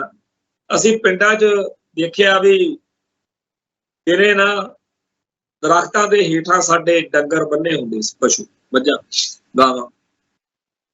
ਜਦੋਂ 3 ਵਜਣੇ ਸਾਨੂੰ ਘਰਦਿਆਂ ਨੇ ਕਹਿਣਾ ਵੀ ਉੱਥੇ ਡੰਗਰ ਛੱਡ ਦਿਓ, ਤੇ ਘਰੇ ਖੁਰਲੀਏ ਦੇ ਵਿੱਚ ਉਹਨਾਂ ਦੇ ਜਿਹੜਾ ਸੀਗਾ ਖਾਣਾ ਦਾਣਾ ਉਹ ਪਾਇਆ ਹੁੰਦਾ ਸੀਗਾ, ਪੱਠੇ ਕੁਦਰ ਕੇ ਪਾਏ ਹੁੰਦੇ ਸੀ, ਜਾਂ ਵੰਡ ਵਲੇਵਾ ਜੋ ਵੀ ਫਲ ਫੁਲ ਪਾ ਕੇ ਉੱਥੇ ਵਧੀਆ। ਤੇ ਜਦੋਂ ਅਸੀਂ ਡੰਗਰਾਂ ਨੂੰ ਉੱਥੋਂ ਛੱਡਣਾ, ਨਿਆਣਿਆਂ ਨੇ ਨਿਆਣਿਆਂ ਵਾਲੇ ਤਰੀਕੇ ਨਾਲ ਹੀ ਸੋਚਣੀ ਹੁੰਦੀ ਹੈ ਗੱਲ। ਮੈਂ ਬੜੀ ਵਾਰ ਹੈਰਾਨ ਹੁੰਦਾ ਸੀ ਕਿ ਹਰ ਜਾਨਵਰ ਨੂੰ, ਹਰ ਮੱਝ ਗਾਂ ਨੂੰ ਪਤਾ ਆ ਕਿ ਮੇਰਾ ਕੀਲਾ ਕਿਹੜਾ। ਇਹ ਗੱਲ ਅੱਜ ਵੱਡੇ ਹੋ ਕੇ ਸਮਝ ਜਦੋਂ ਲੱਗੀ ਕਿ ਕੱਟਾ ਕੀਲੇ ਦੇ ਜ਼ੋਰ ਤੇ ਤਾਂਗੜਦਾ। ਹਰੇਕ ਨੂੰ ਆਪਦੇ ਕੀਲੇ ਦਾ ਮਾਣ ਹੁੰਦਾ। ਜੇ ਕੋਈ ਦੂਜਾ ਜਾਨਵਰ, ਦੂਜਾ ਡੰਗਰ ਉਹਦੇ ਕੀਲੇ ਵੱਲ ਨੂੰ ਆਵੇ, ਜਿਹੜੇ ਕੀਲੇ ਨਾਲ ਉਹਨੂੰ ਬੰਨ੍ਹਦੇ ਆ, ਹਾਲਾਂਕਿ ਉਹਨੂੰ ਬੰਨਣਾ ਹੁੰਦਾ ਉਹਦੇ ਨਾਲ ਸਾਰਾ ਦਿਨ, ਪਰ ਉਹਦਾ ਵੀ ਮਾਣ ਕਰਦੇ ਆ ਡੰਗਰ। ਉਹ ਜਾਨਵਰ ਨੂੰ ਵੀ ਆਪਦੇ ਕੀਲੇ ਦਾ ਮਾਣ ਹੈ ਤੇ ਸਾਨੂੰ ਆਪਦਾ ਕੀਲਾ, ਆਪਦਾ ਘਰ ਚਾਹੀਦਾ। ਉਸ ਘਰ ਤੋਂ ਬਗੈਰ ਸਾਡਾ ਗੁਜ਼ਾਰਾ ਨਹੀਂ। ਆਪਣੀ ਕੌਮ ਨੂੰ 1947 ਤੋਂ ਬਾਅਦ ਇਹ ਗੱਲ ਲੀਡਰਸ਼ਿਪ ਨੂੰ ਉਭਾਰਨ ਦੀ ਲੋੜ ਸੀ ਕਿ ਜੀ ਸਾਡਾ ਜਿਹੜੇ ਵਾਅਦੇ ਕੀਤੇ ਸੀ, ਤੁਹਾਨੂੰ ਵੱਖਰਾ ਦਰਜਾ ਦੇਵਾਂਗੇ, ਪੰਜਾਬ ਵਾਲੇ ਪਾਸੇ ਇੱਕ ਵੱਖਰਾ ਖਿੱਤਾ ਹੀ ਘੜ ਦੇਵਾਂਗੇ ਜਿੱਥੇ ਤੁਸੀਂ ਆਜ਼ਾਦੀ ਦਾ ਨਿੱਘ ਮਾਣੋਗੇ। ਆਪਣਾ ਉਸ ਮੌਕੇ ਤਾਂ ਵੱਧ ਤੋਂ ਵੱਧ ਇਹ ਸੀ ਵੀ ਜਿਵੇਂ ਯੂਨਾਈਟਿਡ ਸਟੇਟਸ ਆਫ ਅਮਰੀਕਾ ਆ, ਜਿਵੇਂ ਸੰਯੁਕਤ ਰਾਜ ਅਮਰੀਕਾ ਜਾਂ ਰਸ਼ੀਆ ਦੇ ਵਿੱਚ ਵੀ ਇੱਕ ਵਾਰੀ USSR ਹੁੰਦਾ, ਕਹਿੰਦੇ ਹੁੰਦੇ ਸੀਗੇ ਵੀ ਸਾਰੀਆਂ ਸਟੇਟਸ ਨੂੰ ਅਧਿਕਾਰ, ਉਵੇਂ ਸਾਨੂੰ ਇੱਥੇ ਕੋਈ ਵੱਖਰਾ ਮਿਲੂਗਾ ਕੁਛ, ਪਰ ਇੱਥੇ ਤਾਂ ਸਾਡੇ ਪੱਲੇ ਕੱਖ ਵੀ ਨਹੀਂ ਸੀ ਪੈ ਰਿਹਾ। ਸੋ ਉਸ ਮੌਕੇ ਅਕਾਲੀ ਲੀਡਰਸ਼ਿਪ ਨੂੰ ਜਿਹੜਾ ਫੈਸਲਾ ਲੈਣਾ ਚਾਹੀਦਾ ਸੀ ਉਹ ਨਹੀਂ ਲਿਆ, ਉਲਟਾ ਪੰਜਾਬੀ ਸੂਬਾ ਮੰਗਣ ਲਈ ਲੜਾਈ ਆਪਾਂ ਵਿੱਢ ਲਈ। ਉਹਨਾਂ ਨੇ ਸਾਨੂੰ ਉਹਦੇ ਚ 25-30 ਸਾਲ ਰੱਜ ਕੇ ਹੰਭਾਇਆ ਤੇ 1966 ਤੱਕ ਸਾਡਾ ਪੂਰਾ ਜਲੂਸ ਇਸ ਗੱਲ ਤੇ ਕੱਢਿਆ ਕਿ ਪੰਜਾਬੀ ਸੂਬਾ ਮੰਗਦੇ। ਸਾਰੇ ਭਾਰਤ ਦੇ ਲੋਕਾਂ ਨੂੰ ਭੜਕਾਇਆ ਗਿਆ, ਸਾਡੇ ਖਿਲਾਫ ਨਫ਼ਰਤ ਪੈਦਾ ਕੀਤੀ ਗਈ, ਸਾਨੂੰ ਰੱਜ ਕੇ ਬਦਨਾਮ ਕੀਤਾ ਗਿਆ, ਸਾਡਾ ਕਤਲੇਆਮ ਕਰਨ ਲਈ, ਸਾਡੀ ਨਸਲਕੁਸ਼ੀ ਕਰਨ ਲਈ, ਮਾਹੌਲ ਸਿਰਜਣ ਲਈ ਉਸ ਪੰਜਾਬੀ ਸੂਬਾ ਅੰਦੋਲਨ ਨੂੰ ਪੂਰਾ ਵਰਤਿਆ। ਉਸ ਮੌਕੇ ਸਾਡੀ ਕੌਮ ਕੀ ਕਮਲ ਕੁੱਟਦੀ ਫਿਰਦੀ ਸੀ। ਸਾਡੀ ਕੌਮ ਨੇ ਕੀ ਕਮਲ ਕੁੱਟਿਆ ਕਿ ਜੀ ਭਾਰਤ ਨੂੰ ਸੋਨੇ ਦੀ ਲੋੜ ਪੈ ਗਈ ਤੇ ਸਾਡੇ ਸਾਰੇ ਬੰਦੇ ਉੱਥੇ ਉਸ ਸੋਨੇ 'ਚ ਕਹਿੰਦੇ ਅਸੀਂ ਸਭ ਤੋਂ ਵੱਧ ਹਿੱਸਾ ਪਾਇਆ। ਜਦੋਂ ਇਹ ਗੱਲ ਸੁਣਦੇ ਆ ਹੁਣ ਅੱਜ ਦੇ ਸਮੇਂ 'ਚ, ਜੋ ਕੁੱਤੇ ਖਾਣੀ ਸਾਡੇ ਨਾਲ ਹੁਣ ਤੱਕ ਇੰਡੀਆ ਨੇ ਕੀਤੀ ਆ, ਹੁਣ ਸ਼ਰਮ ਆਉਂਦੀ ਆ ਕਿ ਕਦੇ ਆਪਾਂ ਭਕਾਈ ਮਾਰਨ ਲੱਗੇ ਹੁੰਦੇ ਆ ਵੀ 97% ਕੁਰਬਾਨੀਆਂ ਸਾਡੀਆਂ ਨੇ, ਤੇ ਜਿਨ੍ਹਾਂ ਨੇ 3% ਕੀਤੀਆਂ ਉਹ ਤਾਂ ਲੈਂਦੇ ਆ ਨਜ਼ਾਰੇ, ਉਹ ਸਾਡੇ ਮਾਲਕ ਬਣੇ ਫਿਰਦੇ ਆ, ਤੇ ਆਪਾਂ 97% ਕੁਰਬਾਨੀਆਂ ਕਰਕੇ ਗੁਲਾਮੀ ਖੱਟੀ ਹੈ। ਭੱਠ ਪਿਆ ਸੋਨਾ ਜਿਹੜਾ ਕੰਨਾਂ ਨੂੰ ਖਾਵੇ, ਇਹਦੇ ਨਾਲੋਂ ਤਾਂ ਫਿਰ ਅੰਗਰੇਜ਼ਾਂ ਦੇ ਰਾਜ ਵਿੱਚ ਹੀ ਚੰਗੇ ਰਹਿੰਦੇ। ਇਹ ਤਾਂ ਅੰਗਰੇਜ਼ਾਂ ਦੀ ਗੁਲਾਮੀ, ਇਸ ਗੁਲਾਮੀ ਨਾਲੋਂ ਕਿਤੇ ਬਿਹਤਰ ਸੀ। ਇਸ ਗੁਲਾਮੀ ਦੇ ਵਿੱਚ ਸਿੱਖ ਨੂੰ ਉਹਦਾ ਧਰਮ ਖੋਇਆ ਜਾ ਰਿਹਾ। 1947 ਤੋਂ ਪਹਿਲਾਂ ਈਸਾਈ ਮਤ ਵਿੱਚ ਕੋਈ ਸਿੱਖ ਜੇ ਗਏ ਹੋਣ ਤਾਂ ਉਹ ਸਾਨੂੰ ਸਾਫ਼ ਪਤਾ ਲੱਗਦਾ ਸੀਗਾ ਕਿ ਇਹ ਬੰਦਾ ਹੁਣ ਸਿੱਖ ਨਹੀਂ ਰਿਹਾ, ਇਹ ਹੁਣ ਈਸਾਈ ਬਣ ਗਿਆ। ਜਦੋਂ ਉਹ ਤੋਂ ਉਸ ਦੌਰ ਵਿੱਚ ਹਿੰਦੂ ਤਵੀਏ ਸਿੱਖ ਇਜ਼ਮ ਦਾ ਨੁਕਸਾਨ ਕਰਦੇ ਸੀ ਤਾਂ ਸਾਡੀ ਕੌਮ ਉਦੋਂ ਅੰਦੋਲਨ ਵਿੱਢਦੀ ਸੀ। ਆਰੀਆ ਸਮਾਜੀਆਂ ਨੇ ਜਾਂ ਮਹੰਤ ਸ਼ਾਹੀ ਨੇ ਸਿੱਖੀ ਦਾ ਹਿੰਦੂ ਤਵੀਕਰਨ ਕਰਨਾ ਚਾਹਿਆ ਤਾਂ ਸਾਡੀ ਕੌਮ ਨੇ ਸਿੰਘ ਸਭਾ ਲਹਿਰ, ਗੁਰਦੁਆਰਾ ਸੁਧਾਰ ਲਹਿਰ, ਵੈਸੇ ਉਹ ਗੁਰਦੁਆਰਿਆਂ ਦੀ ਆਜ਼ਾਦੀ ਦੀ ਲਹਿਰ ਸੀ। ਬੜੇ ਲੰਮੇ ਅਰਸੇ ਤੋਂ ਹਿੰਦੂ ਤਵੀ ਬ੍ਰਾਹਮਣਵਾਦੀ ਲੋਕ ਸਾਡੇ ਗੁਰਧਾਮਾਂ ਉੱਤੇ ਕਬਜ਼ਾ ਕਰਕੇ ਬੈਠੇ ਸੀ, ਜਿਨ੍ਹਾਂ ਤੋਂ ਅਸੀਂ ਗੁਰਦੁਆਰੇ ਆਜ਼ਾਦ ਕਰਾਂਗੇ। ਹੁਣ ਆਪਾਂ ਹਿਸਾਬ ਲਾ ਲਓ ਵੀ ਜਿਸ ਕੌਮ ਤੋਂ ਆਪਾਂ, ਜਿਸ ਬ੍ਰਾਹਮਣਵਾਦ ਤੋਂ ਆਪਾਂ ਆਪਣੇ ਗੁਰਧਾਮ ਆਜ਼ਾਦ ਕਰਵਾਏ, ਉਹਦੇ ਅਧੀਨ ਆਪਾਂ ਸਾਰੀ ਦੀ ਸਾਰੀ ਕੌਮ ਜਿਹੜੀ ਆ ਉਹ 1947 ਮੌਕੇ ਆ। ਗੰਗੂ ਬਾਹਮਣ ਦੀ ਜਾਨ ਨੂੰ ਬੜਾ ਰੋਨੇ ਆ ਕਿ ਗੰਗੂ ਨੇ ਗਦਾਰੀ ਕੀਤੀ ਤੇ 2 ਸਾਹਿਬਜ਼ਾਦੇ ਦੁਸ਼ਟਾਂ ਦੇ ਹਵਾਲੇ ਕਰ। ਗੰਗੂ ਨੇ ਤਾਂ 2 ਸਾਹਿਬਜ਼ਾਦੇ ਦੁਸ਼ਟਾਂ ਦੇ ਹਵਾਲੇ ਕੀਤੇ ਸੀ। ਆ ਜਿਹੜੇ 1947 ਮੌਕੇ ਸਾਡੇ ਲੀਡਰ ਸੀ, ਉਹਨਾਂ ਨੇ ਤਾਂ ਪੂਰੀ ਕੌਮ ਦੁਸ਼ਟਾਂ ਦੇ ਹਵਾਲੇ ਕਰਤੀ। ਕਾਹਦੀ ਸਿਆਣਪ ਆ ਜੀ? ਕਦੋਂ ਸਾਨੂੰ ਅਕਲ ਆਊਗੀ ਕਿ ਅਸੀਂ ਲਾਲੇ ਭੋਲੇ ਜੇ ਬਣ ਕੇ, ਹੁਣ ਆਪਾਂ ਕਹੀ ਚੱਲੋ ਜੀ ਗਾਂਧੀ ਨੰਗਾ ਰਹਿੰਦਾ ਸੀ, ਗਾਂਧੀ ਬੇਵਕੂਫ ਸੀ, ਗਾਂਧੀ ਨੂੰ ਅਕਲ ਨਹੀਂ ਸੀ, ਪਰ ਉਹਨੂੰ ਇਹ ਅਕਲ ਸੀ ਕਿ ਮੈਂ ਆਪਦੀ ਕੌਮ ਨੂੰ ਆਜ਼ਾਦੀ ਦਿਵਾਉਣੀ ਆ ਤੇ ਮੈਂ ਇੱਥੇ ਆਪਦੀ ਕੌਮ ਦਾ ਘਰ ਬਣਾ ਕੇ ਜਾਣਾ, ਤੇ ਅਗਲਿਆਂ ਨੇ ਉਹਨੂੰ ਮਹਾਤਮਾ ਗਾਂਧੀ ਬਣਾਇਆ। ਆਪਣੇ ਪੈਂਟ ਸ਼ਰਟ ਵਾਲੇ, ਟਾਈਆਂ ਵਾਲੇ, ਬਾਹਲੇ ਸੋਹਣੇ ਕੱਪੜਿਆਂ ਵਾਲੇ ਚਾਹੇ ਕੋਈ ਵੀ ਲੀਡਰ ਹੋਵੇ, ਉਹਨੂੰ ਆਪਾਂ ਚੱਕਣਾ ਜਿਹੜਾ ਸਾਨੂੰ ਗੁਲਾਮੀ 'ਚ ਬੰਨ ਕੇ ਦੁਸ਼ਮਣ ਦੇ ਮੂਹਰੇ ਪੈਰਾਂ 'ਚ ਸੁੱਟ ਗਏ। ਆਪਾਂ ਜਨਾਹ ਵਾਲੇ ਪਾਸੇ ਨੂੰ ਦੇਖ ਲਈਏ, ਮਿਸਟਰ ਜਨਾਹ ਦੇ ਵਿੱਚ ਬੜੇ ਨੁਕਸ ਸੀ। ਕਹਿੰਦੇ ਉਹ ਕੋਈ ਮਾਡਲ ਮੁਸਲਮਾਨ ਨਹੀਂ ਸੀ, ਜਾਣੀ ਕਿ ਇਸਲਾਮ ਦੀਆਂ ਜਿਹੜੀਆਂ ਰਵਾਇਤਾਂ ਨੇ ਉਹਦੇ ਉੱਤੇ ਖਰਾ ਨਹੀਂ ਸੀ ਉਤਰਦਾ, ਉਹਦੇ 'ਚ ਬੜੇ ਨੁਕਸ ਦੱਸੇ ਜਾਂਦੇ ਸੀ। ਪਰ ਜਿਹੜੇ ਉਸ ਮੌਕੇ ਦੇ ਇਸਲਾਮ ਨੂੰ, ਮੁਸਲਮਾਨ ਜਗਤ ਨੂੰ ਹਾਲਾਤਾਂ ਦੇ ਵਿੱਚ ਲੀਡਰ ਦੀ ਜਿਹੋ ਜਿਹੀ ਦੀ ਲੋੜ ਸੀ, ਉਹੋ ਜਿਹਾ ਉਹੀ ਸੀ। ਉਹਨੇ ਕਿਹਾ ਵੀ ਤੁਸੀਂ ਛੱਡੋ ਮੈਂ ਕੀ ਖਾਣਾ ਤੇ ਕੀ ਪੀਣਾ, ਮੈਂ ਤੁਹਾਡਾ ਕੰਮ ਕਰਾਂ। ਸੋ ਜਿਵੇਂ ਸਾਡੀ ਕੌਮ ਨੇ ਉਸ ਮੌਕੇ ਕਮਲ ਕੁੱਟਿਆ, ਉਹਨਾਂ ਨੂੰ ਲੀਡਰ ਮੰਨਿਆ ਜਿਨ੍ਹਾਂ ਦੇ ਵਿਜ਼ਨ ਦੇ ਵਿੱਚ ਨੁਕਸ ਸੀ, ਕਾਣ ਸੀ, ਤੇ ਅਸੀਂ ਉਹਨਾਂ ਸਾਰਿਆਂ ਨੂੰ ਲੀਡਰ ਮੰਨਣ ਤੋਂ ਇਨਕਾਰੀ ਹੋਏ ਜਿਨ੍ਹਾਂ ਦੇ ਵਿਜ਼ਨ ਵਿੱਚ ਕੋਈ ਕਾਣ ਨਹੀਂ ਸੀ, ਪਰ ਉਹਨਾਂ ਨੂੰ ਆਪਾਂ ਨੁਕਸ ਲੱਭ ਕੇ ਉਹਨਾਂ ਨੂੰ ਆਪਾਂ ਆਗੂ ਮੰਨਣ ਤੋਂ ਇਨਕਾਰੀ ਹੋ ਗਏ। ਨਤੀਜਾ ਕੀ ਨਿਕਲਿਆ? ਇਹਨਾਂ ਅਕਾਲੀ ਲੀਡਰਾਂ ਨੇ ਸਾਨੂੰ ਗੁਲਾਮ ਬਣਾ ਕੇ ਦੁਸ਼ਮਣ ਦੇ ਪੈਰਾਂ 'ਚ ਸੁੱਟ। ਫਿਰ ਉਸ ਤੋਂ ਬਾਅਦ ਵਿੱਚ ਉਦੋਂ ਵੱਡੀ ਬੇਅਕਲੀ ਸਾਡੀ ਲੀਡਰਸ਼ਿਪ ਦੀ ਇਹ ਰਹੀ ਕਿ ਆਜ਼ਾਦੀ ਦੀ ਲੜਾਈ ਲੜਨ ਦੀ ਥਾਂ 1947 ਤੋਂ ਬਾਅਦ ਕਦੇ ਕਹਿੰਦੇ ਜੀ ਪੰਜਾਬੀ ਸੂਬਾ ਲੈਣ ਲਈ ਲੜ ਰਹੇ ਹਾਂ, ਕਦੇ ਕਹਿਦਾ ਕਰਨ ਜੀ ਅਸੀਂ ਹੁਣ ਅਨੰਦਪੁਰ ਦੇ ਮਤੇ ਲਈ ਲੜ ਰਹੇ ਹਾਂ। ਤੇ ਉਸ ਮੌਕੇ ਜਿਹੜੇ ਸਿੱਖ ਆਗੂ ਨੇ ਇਹ ਅਕਲ ਦੇਣ ਦੀ ਕੋਸ਼ਿਸ਼ ਕੀਤੀ ਕਿ ਜੁੱਤੀਆਂ ਓਨੀਆਂ ਹੀ ਤੁਹਾਡੇ ਪੰਜਾਬੀ ਸੂਬਾ ਮੰਗਣ ਤੇ ਪਈਆਂ, ਓਨਾ ਹੀ ਅਨੰਦਪੁਰ ਦੇ ਮਤੇ ਲਈ ਜੁੱਤੀਆਂ ਪੈਣੀਆਂ ਨੇ, ਫਿਰ ਕਿਉਂ ਨਹੀਂ ਖਾਲਿਸਤਾਨ ਦੇ ਨਾਂ ਤੇ ਜੁੱਤੀਆਂ ਖਾਂਦੇ? ਜਿੰਨੀ ਕੁੱਟ ਸਾਡੇ ਬੰਦਿਆਂ ਦੇ ਪੰਜਾਬੀ ਸੂਬਾ ਜਿੰਦਾਬਾਦ ਕਹਿਣ ਤੇ ਪਈ ਆ, 4 ਜੁਲਾਈ ਨੂੰ ਆਪਾਂ ਉਹ ਦਿਨ ਮਨਾ ਕੇ ਹਟੇ ਆ। 4 ਜੁਲਾਈ 1955 ਨੂੰ ਵੀ ਪੰਜਾਬੀ ਸੂਬਾ ਮੰਗਣ ਮੌਕੇ ਜਿਹੜਾ ਸੰਘਰਸ਼ ਚੱਲਦਾ ਸੀ, ਉਵੇਂ ਹੀ ਖਾਕੀ ਵਰਦੀ ਨੇ ਦਰਬਾਰ ਸਾਹਿਬ ਦੇ ਵਿੱਚ ਕਹਿਰ ਢਾਇਆ ਸੀ। ਤੇ ਜਦੋਂ ਆਪਾਂ ਅਨੰਦਪੁਰ ਦੇ ਮਤੇ ਲਈ ਧਰਮ ਯੁੱਧ ਮੋਰਚਾ ਲਾਈ ਬੈਠੇ ਸੀ, ਉਦੋਂ ਵੀ 6 ਜੂਨ 1984 ਨੂੰ ਜੋ ਵਾਪਰਿਆ ਉਹ ਵੀ ਆਪਣੇ ਸਾਹਮਣੇ। ਦੁਸ਼ਮਣ ਤਾਂ ਇਹ ਦੇਖਦਾ ਵੀ ਤੁਸੀਂ ਮੰਗਦੇ ਕਿਉਂ ਆ, ਉਹਨੂੰ ਇਹ ਨਹੀਂ ਵੀ ਮੰਗਦੇ ਕੀ ਹੋ, ਤੁਹਾਡੀ ਜੁਰਤ ਕਿਵੇਂ ਪੈ ਗਈ। ਇਸ ਮੌਕੇ ਮੁਲਕ ਦਾ ਹਾਕਮ ਇਹ ਕਹਿੰਦਾ ਵੀ ਤੁਹਾਡੀ ਹਿੰਮਤ ਕਿਵੇਂ ਪੈ ਗਈ ਸਿਰ ਚੱਕਣ ਦੀ, ਕਿਉਂਕਿ 1947 ਮੌਕੇ ਅਗਲਿਆਂ ਨੇ ਮਿਥ ਲਿਆ ਸੀ ਕਿ ਇਹਨਾਂ ਸਿੱਖਾਂ ਨੂੰ ਇੱਕ ਵਾਰੀ ਮੌਕਾ ਇਹਨਾਂ ਦੇ ਹੱਥੋਂ ਨਿਕਲ ਗਿਆ ਰਾਜ ਲੈਣ ਦਾ ਅੰਗਰੇਜ਼ਾਂ ਤੋਂ, ਹੁਣ ਇਹ ਕਦੇ ਨਾ ਕਦੇ ਰਾਜ ਦੇ ਰਾਹ ਪੈਣਗੇ। ਇਸ ਤੋਂ ਪਹਿਲਾਂ ਕਿ ਇਹ ਰਾਜ ਦੇ ਰਾਹ ਪੈਣ, ਇਹਨਾਂ ਨੂੰ ਇਸ ਤਰੀਕੇ ਨਾਲ ਕਮਜ਼ੋਰ ਕਰ ਦਿੱਤਾ ਜਾਵੇ ਕਿ ਇਹ ਆਪਦਾ ਧਰਮ ਬਚਾਉਣ ਦੇ ਰਾਹ ਪੈ ਜਾਣ, ਇਹ ਘਸਿਆਰੇ ਰੋਟੀ ਦੀ ਲੜਾਈ ਲੜਨ ਜੋਗੇ ਰਹਿ ਜਾਣ। ਇਸ ਮੌਕੇ ਸਾਡੀ ਕੌਮ ਦੇਖੋ ਜੇਕਰ ਅਸੀਂ ਖਾਲਿਸਤਾਨ ਦੀ ਗੱਲ ਕਰਦੇ ਹਾਂ ਤਾਂ ਕੋਈ ਉੱਠੇਗਾ ਤੇ ਕਹੇਗਾ, ਸੱਚੀ ਲੱਗਦੀ ਹੈ ਗੱਲ ਉਹਨਾਂ ਨੂੰ, ਕਿ ਜੀ ਤੁਸੀਂ ਖਾਲਿਸਤਾਨ ਦੀਆਂ ਗੱਲਾਂ ਕਰਦੇ ਹੋ, ਦੇਖੋ ਸਾਡੇ ਬੱਚਿਆਂ ਦਾ ਕੀ ਹਾਲ ਆ, ਸਾਡੀਆਂ ਕੁੜੀਆਂ ਸਾਡੇ ਮੁੰਡੇ ਕਿਹੜੇ ਪਾਸੇ ਨੂੰ ਪੈ ਗਏ, ਆਪਾਂ ਆਪਦੇ ਬੱਚਿਆਂ ਨੂੰ ਬਚਾ ਲਈਏ, ਇਹੀ ਬੜੀ ਵੱਡੀ ਗੱਲ ਆ, ਤੁਸੀਂ ਕਿਹੜੇ ਧਰਮ ਦੀਆਂ ਖਾਲਿਸਤਾਨ ਦੀਆਂ ਗੱਲਾਂ ਕਰੋ। ਜੇਕਰ ਖਾਲਿਸਤਾਨ ਦੀ ਗੱਲ ਫੇਰ ਵੀ ਕਰੀਏ ਫਿਰ ਦੂਜਾ ਆ ਜਾਂਦਾ, ਤੁਸੀਂ ਜੀ ਖਾਲਿਸਤਾਨ ਦੀਆਂ ਗੱਲਾਂ ਕਰਦੇ ਹੋ, ਵੱਧ ਅਧਿਕਾਰਾਂ ਦੀ ਗੱਲ ਕਰਦੇ ਹੋ, ਅਗਲਿਆਂ ਨੇ ਤਾਂ ਪੰਜਾਬੀ ਸੂਬਾ ਮੰਗਣ ਦੇ ਨਾਂ ਤੇ ਹੀ ਇੰਨਾ ਜੂਤ ਫੇਰਿਆ ਸੀ, ਖਾਲਿਸਤਾਨ ਦੇ ਨਾਂ ਤੇ ਆਪਣੇ ਨਾਲ ਕੀ ਹੋ। ਸੋ ਸਾਡੇ ਆਲੇ ਦੁਆਲੇ ਵਿੱਚ 1947 ਤੋਂ ਹੀ ਅਗਲਿਆਂ ਨੇ ਇਹ ਸੋਚ ਕੇ ਜ਼ੁਲਮ ਕੀਤਾ ਹੈ ਕਿ ਜੇਕਰ ਇਹ ਕਦੇ ਖਾਲਿਸਤਾਨ ਦੇ ਜਾਂ ਵੱਖਰੇ ਰਾਜ ਦੇ ਰਾਹ ਪੈਣ ਤਾਂ ਉਦੋਂ ਪਹਿਲਾਂ ਹੀ ਇਹਨਾਂ ਨੂੰ ਕਮਜ਼ੋਰ ਕਰ ਦਿਓ। ਸਾਡੇ ਅੰਦਰੋਂ ਅੰਦਰ ਸਾਨੂੰ ਖੋਖਲਾ ਕੀਤਾ ਜਾ ਰਿਹਾ।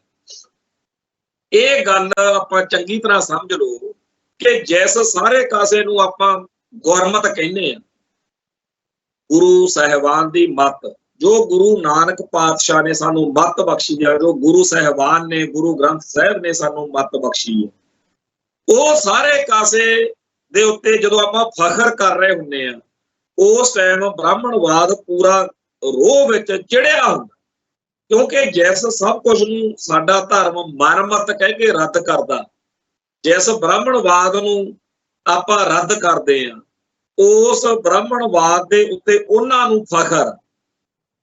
ਇਹ ਪੋਜੀਸ਼ਨਾਂ ਨੇ, ਜਿੰਨਾ ਟਾਈਮ ਅਸੀਂ ਪੋਜੀਸ਼ਨਾਂ ਨੂੰ ਨਹੀਂ ਸਮਝਦੇ ਉਹਨਾਂ ਟਾਈਮ ਸਾਨੂੰ ਆਪਦੀ ਲੜਾਈ ਲੜਨ ਦਾ ਸਵਾਦ ਹੀ ਨਹੀਂ ਆਉਣਾ, ਸਾਡਾ ਰਾਹ ਹੀ ਨਹੀਂ ਬਣਦਾ। ਮੈਂ ਥੋੜਾ ਜਿਹਾ ਗੱਲ ਨੂੰ ਸੌਖਾ ਕਰਦਾ ਕਿ 1927 ਦੇ ਵਿੱਚ 25 ਦਸੰਬਰ ਨੂੰ 1927 ਦੇ 25 ਦਸੰਬਰ ਨੂੰ ਡਾਕਟਰ ਅੰਬੇਦਕਰ ਤੇ ਉਹਨਾਂ ਦੇ ਸਾਥੀਆਂ ਨੇ ਮਨੂ ਸਿਮਰਤੀ ਨੂੰ ਅੱਗ ਲਾ ਕੇ ਸਾੜਿਆ। ਮਨੂ ਸਿਮਰਤੀ ਹਿੰਦੂ ਤਵੀਆਂ ਦਾ ਗ੍ਰੰਥ ਆ ਤੇ ਉਸ ਗ੍ਰੰਥ ਦੇ ਉੱਤੇ ਉਹਨਾਂ ਨੂੰ ਪੂਰਾ ਮਾਣ ਆ।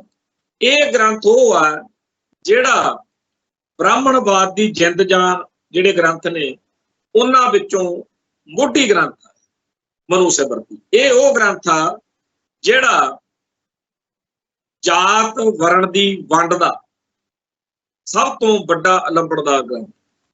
ਇਸ ਗ੍ਰੰਥ ਨੂੰ ਭਾਰਤ ਦੇ ਮੂਲ ਵਾਸੀ ਜਾਂ ਹੋਰ ਜਿਹੜੇ ਸਤਾਏ ਹੋਏ ਲੋਕ ਨੇ ਉਹ ਸਭ ਤੋਂ ਵੱਡਾ ਜਿਹੜਾ ਹੈਗਾ ਆਪਦੇ ਉੱਤੇ ਜ਼ੁਲਮ ਕਰਨ ਲਈ, ਸ਼ੋਸ਼ਣ ਕਰਨ ਲਈ ਜ਼ਿੰਮੇਵਾਰ ਮੰਨਦੇ ਆ ਇਸ ਨੂੰ।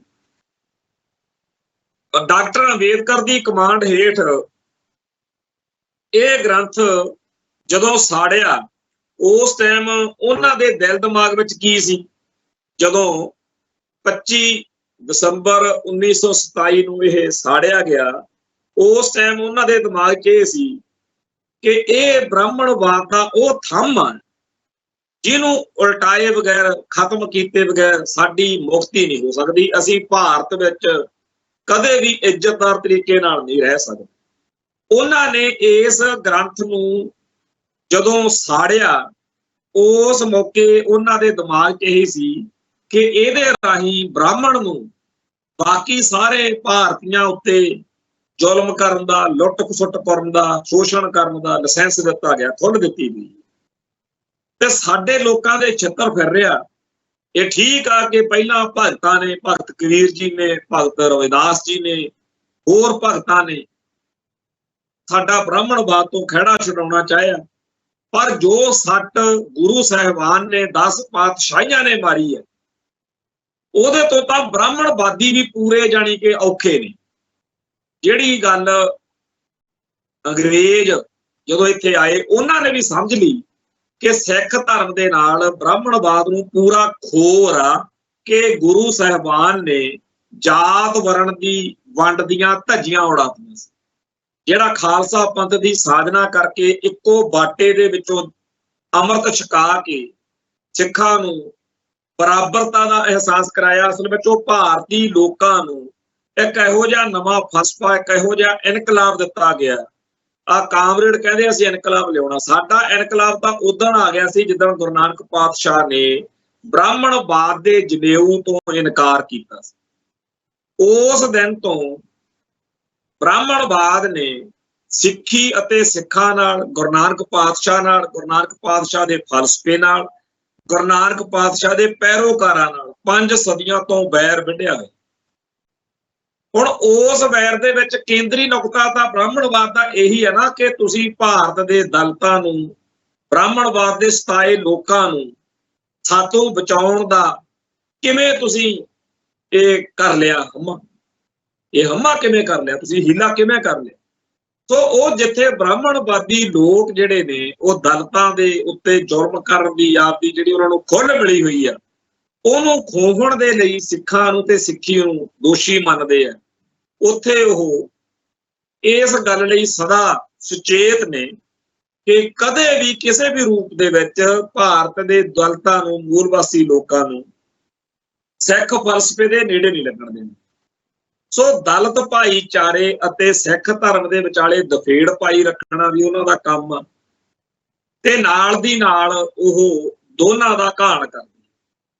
ਪਰ ਜਦੋਂ ਮਨੂ ਸਿਮਰਤੀ ਨੂੰ ਸਾੜਿਆ ਗਿਆ, ਉਹਦੇ ਵਿੱਚ ਅੱਗੇ ਚੱਲ ਕੇ ਅੰਗਰੇਜ਼ ਨੇ ਇਹੋ ਜਿਹਾ ਵਿਧੀ ਵਿਧਾਨ ਸਿਸਟਮ, ਇਹੋ ਜਿਹੇ ਹਾਲਾਤ ਬਣਾ ਦਿੱਤੇ ਕਿ ਡਾਕਟਰ ਅੰਬੇਦਕਰ ਦੇ ਰਾਹੀਂ ਭਾਰਤ ਦੇ ਮੂਲ ਵਾਸੀ ਲੋਕਾਂ ਨੂੰ ਮਨੂ ਸਿਮਰਤੀ ਦੇ ਜ਼ੁਲਮ ਤੋਂ ਬਚਾਉਣ ਦਾ ਕੋਈ ਨਾ ਕੋਈ ਰਾਹ ਸਿਰਾ ਬਣ ਗਿਆ। ਕੁਝ ਹੱਦ ਤੱਕ ਉਹਨਾਂ ਨੂੰ ਭਾਰਤੀ ਸੰਵਿਧਾਨ ਨੇ ਇਹ ਰਾਹ ਦੇ ਦਿੱਤਾ, ਤੇ ਉਸ ਗੱਲ ਦਾ ਲਾਹਾ ਲੈ ਕੇ ਡਾਕਟਰ ਅੰਬੇਦਕਰ ਨੇ ਆਪਦੇ ਭਾਈਚਾਰੇ ਦਾ ਜਾਂ ਆਪਦੇ ਲੋਕਾਂ ਦਾ ਕੁਝ ਭਲਾ ਵੀ ਕਰਤਾ। ਪਰ ਬ੍ਰਾਹਮਣਵਾਦੀ ਲੋਕ ਜਿਹੜੇ ਨੇ ਉਹ ਸਿੱਖ ਧਰਮ ਤੋਂ ਅੱਜ ਵੀ ਦੁਖੀ ਨੇ ਕਿ ਇਹ ਸਾਡੇ ਸਾਰੇ ਕਾਸੇ ਦੇ ਉੱਤੇ ਸਭ ਤੋਂ ਵੱਡਾ ਹਮਲਾ ਕਰਨ ਵਾਲਾ ਧਰਮ। ਸੋ ਜਿਵੇਂ ਆਉਣ ਵਾਲੇ ਸਮੇਂ ਦੇ ਵਿੱਚ ਹਿੰਦੂ ਤਵੀਆਂ ਦਾ ਜ਼ੋਰ ਵੱਧ ਰਿਹਾ, ਹਿੰਦੂ ਰਾਸ਼ਟਰ ਦਾ ਏਜੰਡਾ ਜ਼ੋਰ ਫੜ ਰਿਹਾ, ਮੈਨੂੰ ਲੱਗਦਾ ਹੈ ਕਿ ਹਿੰਦੂ ਰਾਸ਼ਟਰ ਦੇ ਐਲਾਨ ਕਰਨ ਨੂੰ ਤਾਂ ਸ਼ਾਇਦ ਉਹ ਹੋਰ ਉਡੀਕ ਲੈਣ, ਪਰ ਜੇਕਰ ਉਹਨਾਂ ਨੂੰ ਕਹਿ ਦਿੱਤਾ ਜਾਵੇ ਤਾਂ ਉਹ 1 ਸਕਿੰਟ ਲਾਉਣਗੇ ਕਿ ਐਲਾਨ ਕੀਤਾ ਜਾਵੇ ਜੀ ਸਾਰੇ ਭਾਰਤ ਵਿੱਚ ਇੱਕੋ ਦਿਨ ਗੁਰੂ ਗ੍ਰੰਥ ਸਾਹਿਬ ਦੇ ਸਰੂਪ ਸਾੜੇ ਜਾਣਗੇ, ਜਿਵੇਂ ਅੰਬੇਦਕਰ ਦੇ ਝੰਡੇ ਹੇਠ ਮਨੂ ਸਿਮਰਤੀ ਸਾੜੀ ਗਈ ਸੀ। ਇਸ ਗੱਲ ਨੂੰ ਸਮਝਣ ਦੀ ਲੋੜ ਆ ਕਿ ਭਾਰਤ ਦੇ ਵਿੱਚ ਅਜੇ ਆਲ ਓਵਰ ਇੰਡੀਆ ਲੈਵਲ ਤੇ ਗੁਰੂ ਗ੍ਰੰਥ ਸਾਹਿਬ ਦੇ ਸਰੂਪ ਨਹੀਂ ਸਾੜੇ ਗਏ। ਇਸ ਤੋਂ ਪਹਿਲਾਂ ਦਿੱਲੀ ਦੇ ਵਿੱਚ ਜਦੋਂ ਸਾਡਾ ਘਾਣ ਹੋਇਆ, ਨਸਲਕੁਸ਼ੀ ਨਵੰਬਰ 84 ਚ ਹੋਈ, ਉਦੋਂ ਵੀ, ਇਸ ਤੋਂ ਅੱਗੇ ਪਿੱਛੇ ਪੰਜਾਬ 'ਚ ਵੀ ਹੋਈਆਂ, ਹੁਣ ਪੰਜਾਬ ਦੇ ਵਿੱਚ ਵਾਰਦਾਤਾਂ ਹੋਈਆਂ। ਪੰਜਾਬ ਦੇ ਵਿੱਚ ਜਿਹੜਾ ਬੇਅਦਬੀਆਂ ਦਾ ਪ੍ਰਚਲਨ ਚੱਲਿਆ, ਜਿਹਦੇ ਨਾਲ ਡੇਰਾ ਸਰਸਾ ਦਾ ਸਾਰਾ ਚੱਲਿਆ, ਇਹ ਭਾਰਤੀ ਏਜੰਸੀਆਂ ਦਾ, ਭਾਰਤੀ ਨਿਜ਼ਾਮ ਦਾ, ਭਾਰਤੀ ਸਰਕਾਰ ਦਾ ਪ੍ਰੋਜੈਕਟ ਆ, ਜਿਹਦੇ ਵਿੱਚ ਬਾਦਲ ਦਲ ਨੇ ਪੰਜਾਬ ਦੇ ਵਿੱਚ ਆਪਦੀ ਸਰਕਾਰ ਹੋਣ ਕਰਕੇ ਦਿੱਲੀ ਦਾ ਹੁਕਮ ਹੀ ਬਜਾਇਆ। ਇਹ ਐ ਨਾ ਸਮਝੋ ਕਿ ਇਹਨਾਂ ਨੇ ਆਪਦੇ ਕੋਈ ਚੱਕਰ 'ਚ ਕੀਤੀ ਹੈ ਗੱਲ, ਇਹ ਦਿੱਲੀ ਦੀਆਂ ਏਜੰਸੀਆਂ ਨੇ ਕਰਾਇਆ। ਤੇ ਇਸ ਤੋਂ ਬਾਅਦ 'ਚ ਆ ਗਈ ਸਰਕਾਰ ਕਾਂਗਰਸ ਦੀ, ਇਸ ਤੋਂ ਬਾਅਦ ਆ ਗਈ ਆਮ ਆਦਮੀ ਪਾਰਟੀ ਦੀ। ਆਪਣੇ ਬੰਦੇ ਇਸ ਵਹਿਮ ਦੇ ਵਿੱਚ ਕਿ ਸ਼ਾਇਦ ਸਰਕਾਰ ਬਦਲਣ ਨਾਲ ਦੋਸ਼ੀਆਂ ਨੂੰ ਸਜ਼ਾਵਾਂ ਹੋ ਜਾਣਗੀਆਂ, ਪਰ ਜਿਵੇਂ ਬਾਦਲ ਕਿਆਂ ਨੇ ਬੇਅਦਬੀਆਂ ਕਰਨ ਵਾਲਿਆਂ ਦੀ ਰਾਖੀ ਕੀਤੀ, ਉਹਨਾਂ ਨੂੰ ਪ੍ਰੋਟੈਕਸ਼ਨ ਦਿੱਤੀ, ਉਵੇਂ ਹੀ ਕਾਂਗਰਸ ਨੇ ਦਿੱਤੀ ਕੈਪਟਨ ਅਮਰਿੰਦਰ ਸਿੰਘ ਵੇਲੇ, ਉਵੇਂ ਹੀ ਚਰਨਜੀਤ ਚੰਨੀ ਮੁੱਖ ਮੰਤਰੀ ਬਣ ਕੇ ਦਿੰਦਾ ਰਿਹਾ, ਉਵੇਂ ਹੀ ਭਗਵੰਤ ਮਾਨ ਦੇ ਰਿਹਾ, ਉਵੇਂ ਹੀ ਚਾਹੇ ਕੱਲ ਨੂੰ ਕਿਸੇ ਹੋਰ ਨੂੰ ਬਣਾ ਲਓ ਉਹਨੇ ਦੇਣੀ ਹੈ। ਇਹ ਭਾਰਤੀ ਨਿਜ਼ਾਮ ਦਾ ਪ੍ਰੋਜੈਕਟ ਵਾ, ਉਹਦੇ ਵਿੱਚ ਪੱਗਾਂ ਦਾੜੇ ਗਾਤਰੇ ਕਿਰਪਾਨਾਂ ਦੇਖ ਕੇ ਆਪਾਂ ਜੋ ਮਰਜ਼ੀ ਉੱਲੂ ਬਣਦੇ ਰਹੋ, ਪਰ ਸੱਚਾਈ ਇਹ ਆ ਕਿ ਜਿਹੜਾ ਮਰਜ਼ੀ ਪੰਜਾਬ 'ਚ ਮੁੱਖ ਮੰਤਰੀ ਬਣ ਜੇ, ਉਹਨੂੰ ਉਹਨਾਂ ਦੁਸ਼ਟਾਂ ਦੀ ਰਾਖੀ ਕਰਨੀ ਪੈਣੀ ਆ ਜਿਹੜੇ ਸਿੱਖਾਂ ਦੇ ਇਸ਼ਟ ਦੀ ਬੇਅਦਬੀ ਕਰਨ। ਜਿਵੇਂ ਦਿੱਲੀ ਦੇ ਵਿੱਚ ਨਵੰਬਰ 84 ਨੂੰ ਸਾਡੇ ਧਾਰਮਿਕ ਅਸਥਾਨਾਂ ਦੇ ਉੱਤੇ, ਧਰਮ ਗ੍ਰੰਥਾਂ ਦੇ ਉੱਤੇ, ਸਾਡੇ ਸਿੱਖਾਂ ਦੇ ਉੱਤੇ ਜ਼ੁਲਮ ਕਰਨ ਵਾਲੇ ਸਾਰੇ ਪਾਪੀਆਂ ਦਾ ਜਿਹੜਾ ਰਾਖੀ ਦਾ ਜਿੰਮਾ ਉਹ ਕਿਹਦੇ ਕੋਲੇ ਰਿਹਾ? ਜਦੋਂ ਕਾਂਗਰਸ ਦਾ ਰਾਜ ਸੀ ਉਹਨਾਂ ਨੇ ਕੀਤਾ, ਬਾਅਦ 'ਚ ਫਿਰ ਇੰਦਰ ਕੁਮਾਰ ਗੁਜਰਾਲ ਵੀ ਬਣਿਆ ਸੀ ਇੱਕ ਵਾਰੀ, ਹੁਣ ਬੀਜੇਪੀ ਆ ਕਿੰਨੇ ਚਿਰ ਤੋਂ। ਰਾਖੀ ਕੌਣ ਕਰਦਾ? ਰਾਖੀ ਭਾਰਤ ਦਾ ਨਿਜ਼ਾਮ ਕਰਦਾ। ਅੱਜ ਇੱਕ ਰੌਲਾ ਪਿਆ ਹੋਇਆ ਕਿ ਜੀ ਟਰੂਡੋ ਨੇ ਕਹਿਤਾ ਦਲਜੀਤ ਦੋਸਾਂਝ ਨੂੰ ਪੰਜਾਬੀ, ਤੇ ਮਨਜਿੰਦਰ ਸਰਸਾ ਤੇ ਬੀਜੇਪੀ ਦੇ ਸਾਰੇ ਲੀਡਰ ਪਿੱਟਣ ਲੱਗੇ ਹੋਏ ਨੇ ਕਿ ਜੀ ਉਹਨੂੰ ਭਾਰਤੀ ਕਿਉਂ ਨਹੀਂ ਕਿਹਾ। ਤੁਸੀਂ ਦੇਖੋ ਅਗਲਿਆਂ ਨੇ ਕਿੱਥੇ ਤੱਕ ਮਾਰ ਕੀਤੀ ਹੋਈ। ਸੋ ਇਸ ਮਾਹੌਲ ਦੇ ਵਿੱਚ ਉਹਨਾਂ ਨੇ ਸਾਡੀ ਕੌਮ ਦਾ ਘਾਣ ਕਰਨ ਲਈ, ਜਿੱਥੇ ਬੇਅਦਬੀਆਂ ਕਰਾਉਣ ਲਈ ਇੰਟਰਨੈਸ਼ਨਲ ਲੈਵਲ ਦੇ ਉੱਤੇ ਇੱਕ ਮਾਹੌਲ ਸਿਰਜਣ ਜਾ ਰਹੇ ਆ ਸਿੱਖਾਂ ਦੀ ਨਸਲਕੁਸ਼ੀ ਦੇ ਲਈ, ਜਿੱਥੇ ਉਹ ਸ਼ਿਵ ਸੈਨਾ ਵਾਲਿਆਂ ਨੂੰ ਪੰਪ ਮਾਰ ਰਹੇ ਨੇ ਕਿ ਪੰਜਾਬ ਦੇ ਹਰ ਸ਼ਹਿਰ ਵਿੱਚ ਜਾਗੋ ਕੱਢੀ ਜਾਵੇ। ਬੇਸ਼ੱਕ ਆ ਜਿਹੜਾ ਥਾਪਰ ਜਿਹਾ ਸੀ, ਗੋਰਾ ਥਾਪਰ ਲੁਧਿਆਣੇ 'ਚ, ਉਸ ਘਟਨਾ ਤੋਂ ਬਾਅਦ ਵਿੱਚ ਅਗਲੇ ਚੈਲੰਜ ਦੇ ਰਹੇ ਨੇ ਕਿ ਤੁਸੀਂ ਸਿੱਖੋ ਸਮਝਦੇ ਕੀ ਹੋ ਵੀ ਪੰਜਾਬ ਤੁਹਾਡਾ। ਤੁਸੀਂ ਜਿਹੜੀ ਗੱਲ ਕਹਿੰਦੇ ਹੋ ਕਿ ਪੰਜਾਬ ਜਿਉਂਦਾ ਗੁਰਾਂ ਦੇ ਨਾਂ ਤੇ ਭੁੱਲ ਜਾਓ, ਅਸੀਂ ਤੁਹਾਨੂੰ ਦਿਖਾਵਾਂਗੇ ਕਿ ਪੰਜਾਬ ਤਾਂ ਕੀ ਇੱਥੇ ਇਸ ਧਰਤੀ ਦੇ ਉੱਤੇ ਕਿਤੇ ਵੀ ਤੁਸੀਂ ਸਿਕਿਉਰ ਨਹੀਂ, ਆ ਜਿਹੜਾ ਦੁਨੀਆ ਭਰ ਦੇ ਵਿੱਚ ਟਾਰਗੇਟ ਕਿਲਿੰਗ ਦਾ ਕਰ ਰਹੇ। ਸੋ ਲੜਾਈ ਨੂੰ ਸਮਝਣ ਦੀ ਲੋੜ ਹੈ ਕਿ ਸੁਖਬੀਰ ਸਿੰਘ ਬਾਦਲ ਹੁਣੀ, ਆ ਸ਼ਿਵ ਸੈਨਾ ਵਾਲੇ ਸਰਸੇ ਹੁਣੀ, ਜਾਂ ਹੋਰ ਲੱਲੜ ਪੱਲੜ ਸਾਰਾ ਕੁਝ ਰਲ ਮਿਲ ਕੇ ਇੱਕ ਸਿਸਟਮ ਆ ਜਿਹੜਾ ਇੰਡੀਅਨ ਨਿਜ਼ਾਮ, ਉਹਦੇ ਵਿੱਚ ਅਸੀਂ ਆਪਣੀ ਰਣਨੀਤੀ ਕੂਟਨੀਤੀ ਕਿਵੇਂ ਇਹੋ ਜਿਹੀ ਬਣਾਈਏ ਕਿ ਜਿੱਥੇ ਅਸੀਂ ਇੱਕ ਟਾਰਗੇਟ ਲੈ ਕੇ ਚੱਲੇ ਹੋਏ ਆ ਵੀ ਖਾਲਿਸਤਾਨ ਦੀ ਆਜ਼ਾਦੀ, ਨਾਲ ਦੀ ਨਾਲ ਆਪਦੇ ਹਿੱਤਾਂ ਤੇ ਹੱਕਾਂ ਦੀ ਰਾਖੀ ਲਈ ਡਿਪਲੋਮੈਟਿਕ ਤੌਰ ਤੇ ਆਪਦੇ ਸੰਘਰਸ਼ ਨੂੰ ਮਜ਼ਬੂਤ ਕਰਦੇ ਜਾਣਾ, ਇਹ ਸਾਡੀ ਬਹੁਤ ਭਾਰੀ ਲੋੜ ਹੈ। ਜਿਵੇਂ ਇੱਥੇ ਭਾਈ ਗਜਿੰਦਰ ਸਿੰਘ ਦੇ ਯਾਦ ਵਿੱਚ ਅਕਾਲ ਤਖਤ ਸਾਹਿਬ ਤੇ ਹੋਏ ਸਮਾਗਮ ਮੌਕੇ ਸਾਰੀਆਂ ਪੰਥਕ ਤੇ ਖਾਲਿਸਤਾਨੀ ਧਿਰਾਂ ਪਹੁੰਚੀਆਂ ਤੇ ਇੱਥੇ ਭਾਈ ਪਰਮਜੀਤ ਸਿੰਘ ਪੰਜਵੜ ਦਾ, ਭਾਈ ਹਰਦੀਪ ਸਿੰਘ ਨਿੱਜਰ ਦਾ ਤੇ ਭਾਈ ਅਵਤਾਰ ਸਿੰਘ ਖੰਡੇ ਦਾ ਵੀ ਜ਼ਿਕਰ ਹੋਇਆ। ਫੋਟੋਆਂ ਇਹਨਾਂ ਦੀਆਂ ਕੇਂਦਰੀ ਸਿੱਖ ਅਜਾਇਬ ਘਰ 'ਚ ਲਾਉਣ ਦਾ ਜ਼ਿਕਰ ਛਿੜਿਆ। ਇਸ ਮੌਕੇ ਜਦੋਂ ਅਕਾਲੀ ਰਾਜਨੀਤੀ ਆਪਦੇ ਗਲੀ ਗੇੜ 'ਚ ਫਸੀ ਹੋਣ ਕਰਕੇ ਮਜਬੂਰ ਆ ਤੇ ਦਿੱਲੀ ਵਾਲਿਆਂ ਤੋਂ, ਨਾਗਪੁਰ ਵਾਲਿਆਂ ਤੋਂ ਦੂਰੀ ਬਣਾ ਕੇ ਦਿਖਾਉਣੀ ਅੱਖਰ ਆ, ਦਿਖਾਵਾ ਕਰਨਾ ਪੈ ਰਿਹਾ। ਬੜੀ ਜ਼ਰੂਰਤ ਆ ਪੰਥਕ ਸਫਾ ਦੇ ਵਿੱਚ ਆਪਦਾ ਪੈਰ ਧਰਾਵਾ ਕਰਨਾ, ਇਹਨਾਂ ਦੀ ਜ਼ਰੂਰਤ ਹੈ। ਇਸ ਮੌਕੇ ਇਹੋ ਜਿਹੇ ਫੈਸਲੇ ਕਰ ਸਕਦੇ। ਪਰ ਦੇਖੋ, ਦੋ ਗੱਲਾਂ ਬੜੀਆਂ ਕਮਾਲ ਦੀਆਂ ਹੋਈਆਂ। ਉਸ ਦਿਨ ਦਮਦਮੀ ਟਕਸਾਲ ਚੌਂਕ ਮਹਿਤਾ ਦੇ ਬਾਬਾ ਹਰਨਾਮ ਸਿੰਘ ਜੀ ਖਾਲਸਾ ਭਿੰਡਰਾਂ ਵਾਲੇ, ਉਹ ਉੱਥੇ ਨਹੀਂ ਪਹੁੰਚ ਸਕੇ। ਉਹਨਾਂ ਨੂੰ ਤਾਂ ਹਰ ਹੀਲੇ ਆਉਣਾ ਚਾਹੀਦਾ ਸੀ। ਕੋਈ ਵੀ ਕਾਰਨ ਹੋਵੇ, ਭਾਈ ਗਜਿੰਦਰ ਸਿੰਘ ਜਿਹਦੇ ਲਈ ਬਾਬਾ ਜਰਨੈਲ ਸਿੰਘ ਜੀ ਖਾਲਸਾ ਭਿੰਡਰਾਂ ਵਾਲੇ ਐਲਾਨ ਕਰਦੇ ਰਹੇ ਕਿ ਮੈਨੂੰ ਤਾਂ ਮੁੱਲ ਖਰੀਦ ਲਿਆ ਜਿਨ੍ਹਾਂ ਨੇ ਮੇਰੇ ਲਈ ਜਹਾਜ਼ ਵਾਖੀ, ਉਸ ਦਿਨ ਭੋਗ ਵਾਲੇ ਦਿਨ ਬਾਬਾ ਹਰਨਾਮ ਸਿੰਘ ਜੀ ਖਾਲਸਾ ਭਿੰਡਰਾਂ ਵਾਲੇ ਉੱਥੇ ਨਹੀਂ ਪਹੁੰਚੇ। ਬੇਸ਼ੱਕ ਉੱਥੇ ਬਾਬਾ ਜਰਨੈਲ ਸਿੰਘ ਦੇ ਸਪੁੱਤਰ ਭਾਈ ਈਸ਼ਰ ਸਿੰਘ ਸੀ, ਉੱਥੇ ਟਕਸਾਲ ਵੱਲੋਂ ਭਾਈ ਸੁਖਦੇਵ ਸਿੰਘ ਸੀ, ਭਾਈ ਅਜੈਬ ਸਿੰਘ ਅਭਿਆਸੀ ਸੀ, ਬਾਬਾ ਜਰਨੈਲ ਸਿੰਘ ਦੇ ਪਰਿਵਾਰ ਵਿੱਚੋਂ ਭਾਈ ਜਸਵੀਰ ਸਿੰਘ ਰੋਡੇ ਸੀ, ਹੋਰ ਟਕਸਾਲੀ ਬੜੇ ਸੀ। ਪਰ ਟਕਸਾਲ ਦੇ ਮੁਖੀ ਦਾ ਹਾਜ਼ਰ ਨਾ ਹੋਣਾ ਇੱਕ ਚੁਭਵੀਂ ਗੱਲ ਸੀ ਔਰ ਇਹ ਇੱਕ ਸੰਦੇਹਾ ਦਿੱਤਾ ਜਾ ਰਿਹਾ। ਦੂਸਰਾ, ਜਦੋਂ ਪੂਰਾ ਪੰਥ ਇਹ ਗੱਲ ਭੁੱਲ ਚੁੱਕਿਆ, ਅਕਾਲੀ ਦਲ ਬਾਦਲ ਜਿਹਨੇ ਸਭ ਤੋਂ ਵੱਧ ਭੰਡੀ ਪ੍ਰਚਾਰ ਕੀਤਾ ਹੈ ਕਿ ਜੀ ਇਹ ਕਾਂਗਰਸ ਦੇ ਏਜੰਟ ਨੇ, ਦਲ ਖਾਲਸਾ ਗਿਆਨੀ ਜੈਲ ਸਿੰਘ, ਇਹ ਸਾਰੀਆਂ ਗੱਲਾਂ ਭੁੱਲ ਕੇ ਬੀਬੀ ਕਿਰਨਜੋਤ ਵੀ ਉਦੋਂ ਉੱਥੇ ਪਹੁੰਚੀ ਹੋਈ ਸੀ, ਹੋਰ ਵੀ ਸਾਰੇ ਪੰਥ ਨੇ, ਕੌਮ ਨੇ ਭਾਈ ਗਜਿੰਦਰ ਸਿੰਘ ਦੀ ਦਲ ਖਾਲਸਾ ਦੀ ਘਾਲਣਾ ਨੂੰ ਸਲਾਮ ਕੀਤਾ ਹੈ। ਪਰ ਫਿਰ ਵੀ ਕਮਾਲ ਦੀ ਬਾਤ ਹੈ ਕਿ ਸਰਦਾਰ ਅਨੁਰਾਗ ਸਿੰਘ ਇੱਕ ਟੀਵੀ ਚੈਨਲ ਦੇ ਉੱਤੇ ਪੂਰਾ ਬੁੜਕ ਕੇ ਸ਼੍ਰੋਮਣੀ ਕਮੇਟੀ ਦੇ ਜਨਰਲ ਸਕੱਤਰ, ਫੈਡਰੇਸ਼ਨ ਦੇ ਆਗੂ ਸਰਦਾਰ ਗੁਰਚਰਨ ਸਿੰਘ ਗਰੇਵਾਲ ਨੂੰ ਚੈਲੰਜ ਕਰ ਰਿਹਾ ਸੀ ਕਿ ਜੀ ਇਹ ਜਿਹੜਾ ਤੁਸੀਂ ਭਾਈ ਗਜਿੰਦਰ ਸਿੰਘ ਨੂੰ ਉੱਥੇ ਸਨਮਾਨ ਦੇਣ ਦੀਆਂ ਗੱਲਾਂ ਕੀਤੀਆਂ ਬਹੁਤ ਗਲਤ ਹੈ। ਔਰ ਇਸੇ ਤਰੀਕੇ ਨਾਲ ਸਰਦਾਰ ਅਤਿੰਦਰਪਾਲ ਸਿੰਘ, ਇੱਕ ਹੋਰ ਪੱਤਰਕਾਰ ਸਰਦਾਰ ਚਰਨਜੀਤ ਸਿੰਘ ਦੇ ਨਾਲ ਰਲ ਕੇ ਇਸ ਸਨਮਾਨ ਸਮਾਰੋਹ ਦਾ ਜਾਂ ਇਸ ਸਮਾਗਮ ਦਾ ਕੋਈ ਨਾ ਕੋਈ ਨੁਕਸ ਲੱਭ ਕੇ ਲੋਕਾਂ ਨੂੰ ਪੂਰਾ ਭੜਕਾਉਣ ਦੇ ਵਿੱਚ ਲੱਗੇ ਹੋਏ ਸੀ।